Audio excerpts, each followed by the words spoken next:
Yang lalu yang sudah kita kerjakan, anggaran penerimaan kas, itu hanya sebagian, nah ini kan ada judulnya anggaran penerimaan kas ya, itu hanya sebagian dari anggaran kas. Saya ingatkan sedikit kembali, anggaran kas di perusahaan itu mencerminkan saldo awal kas, ditambah sumber-sumber penerimaan, dikurangi sumber-sumber pengeluaran kas. Nanti kalau saldonya positif berarti perusahaannya mengalami kelebihan kas. Kalau saldonya negatif itu buruk ya, berarti perusahaan ini kasnya kurang.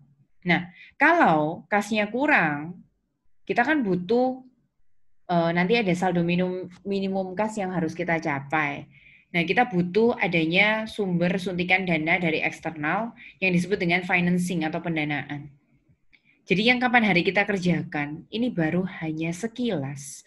Yang disebut dengan anggaran penerimaan kas ini benar-benar hanya sekilas, itu hanya bagian yang saya tunjukkan pakai kursor saya, itu hanya penerimaan kas saja.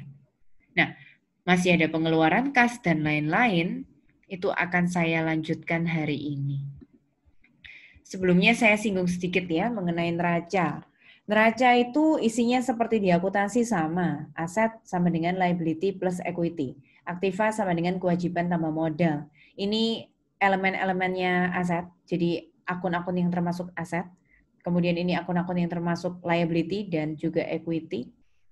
Yang perlu saya singgung yang nanti ada hubungannya dengan kas adalah tentang pembelian bahan baku. Pembelian bahan baku ini kita peroleh dari schedule 3 yang sudah berlalu, yang lalu sekali itu ya. Habis anggaran penjualan, produksi. Nah, produksi itu kan butuh salah satunya biaya produksi kan bahan baku. Bahan baku itu ada anggaran pembelian bahan baku. Di sana kita punya nilai pembelian. Coba teman-teman amati, yang saya butuhkan itu nilai akhirnya ini loh, nilai pembelian. 59.700.000 untuk Januari, 71 jutaan untuk Februari, dan 80 jutaan untuk Maret. Di sini disepakati ya, cara pembayarannya itu, kalau kita beli bahan bakunya Januari, 30%-nya dibayar sekarang, 70%-nya bayar bulan depan. Ini juga, 71 jutanya bayar Februari 30%, bayar bulan depannya Maret 70%, dan seterusnya. Nanti kita akan menemukan bulan Januari itu ada sebagian yang bayar punyanya Januari sama yang bulan lalu. Februari juga gitu. Kita keluar uang kas untuk bayar yang Februari dan bulan lalu. Maret untuk Maret dan bulan lalunya. Nanti yang saya butuhkan ini ya teman-teman. 58 juta, 63 juta, dan 74 jutaan. Nah, saya mau cerita panjangnya di sini. Tadi itu hanya sebagian saja. Jadi, yang tadi saya jelaskan, penerimaan kas itu hanya sebagian di sini.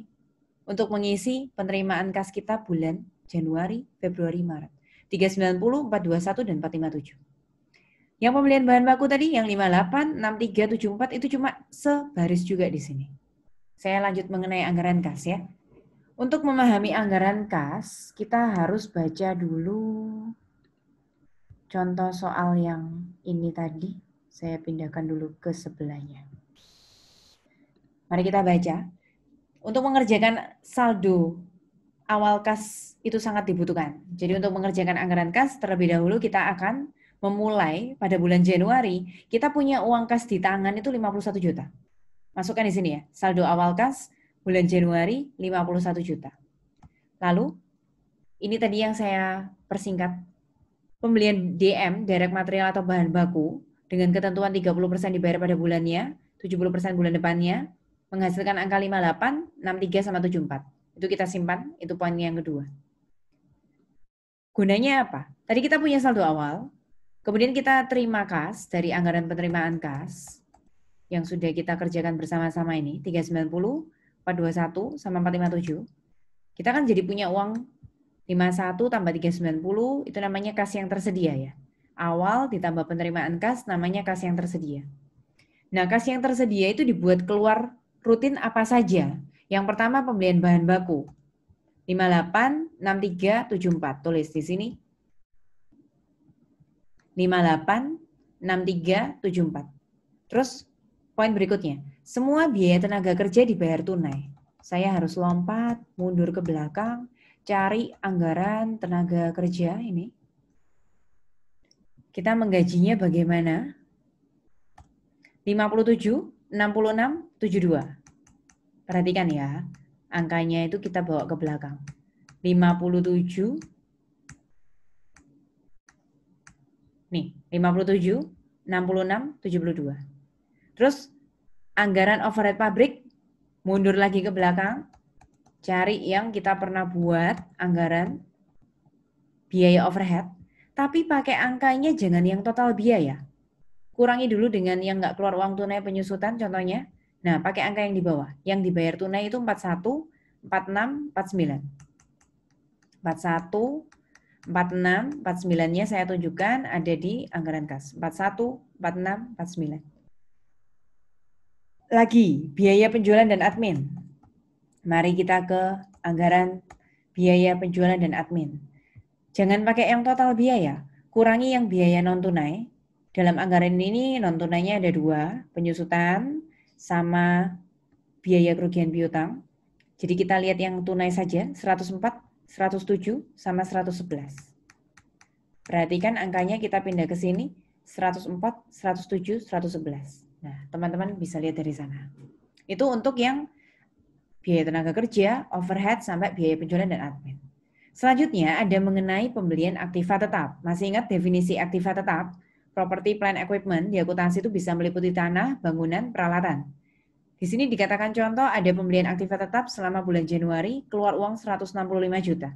Makanya di sini ada tulisan pembelian peralatan 165 juta, minus itu artinya keluar uang pada kolomnya Januari. Nanti Februari sama Maret belum tentu beli mesin lagi, belum tentu beli peralatan lagi, makanya ini nggak ada. Terus poin berikutnya, mengenai angsuran pajak penghasilan, setiap bulan itu kita ngangsur pajak 50 juta tunai. Jadi makanya di sini rutin bayar 50 juta setiap bulan selama Januari, Februari, Maret 50 jutaan. Kita total semua ya. Yang minus itu berarti keluar uang. Kas yang tersedia 441, terus kita keluar uang 478. Nah, ini besar pasak daripada tiang. Jadi kita punya uang 441, tapi pengeluarannya 478. Sehingga kita kurang. Negatif di sini. Kita negatif 36 juta sekian. Apa yang dilakukan kalau perusahaan kita itu mengalami kekurangan kas? Kita tadi di depan ingat harus ada suntikan dana dari eksternal yang disebut dengan pendanaan atau finance. Informasi di sini, kita harus melakukan finance ya.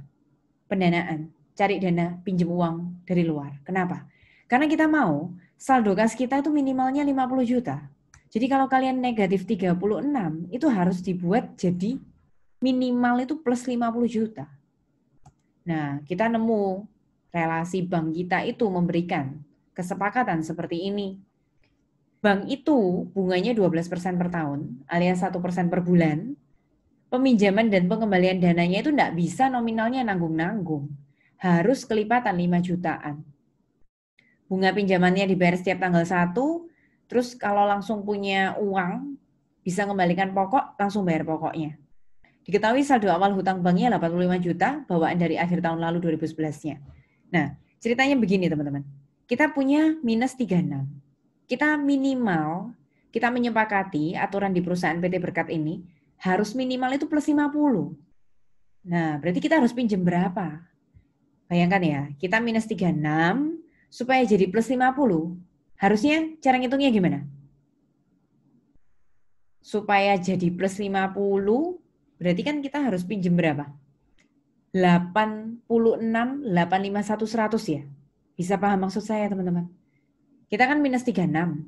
Supaya jadi plus 50, kita harusnya kan pinjam 86 jutaan ya. Nah, kenapa kok di sini pinjamnya 90 juta pas? Ingat tadi aturannya? Bank yang kenalannya kita tadi itu cuma bisa pinjemin kita kelipatannya 5 juta. Jadi kalau nanggung-nanggung 86, 851, 100 nggak bisa. Kita bulatkan ke atas. 86 juta, kelipatan ke atasnya tuh 5 jutaannya 90 juta. Makanya di sini kita pinjam 90 juta. Terus tahun lalu ada pokok pinjaman 85 juta, kena bunga 1% per bulan, makanya di sini minus 850.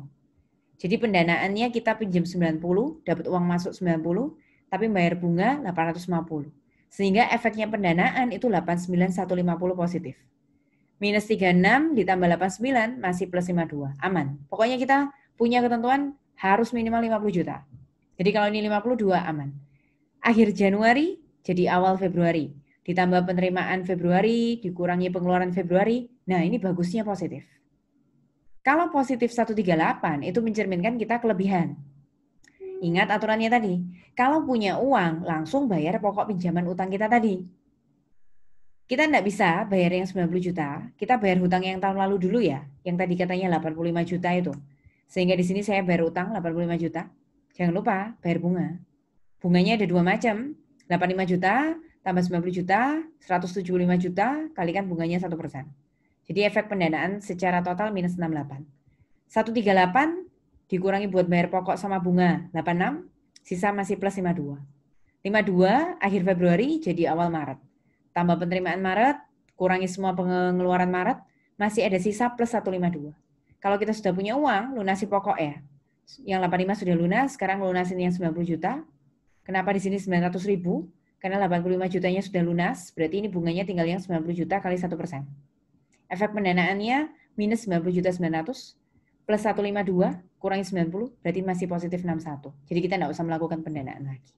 Selesai. Itu yang disebut dengan anggaran kas. Untuk saldo awal gunakan yang awal saja. Untuk saldo akhir ambil yang bulan Maret saja. Yang lainnya silakan dijumlah ke kanan. Hasil ke kanan vertikal sama horizontalnya nanti harus sama ya buat ngecek teliti atau enggak.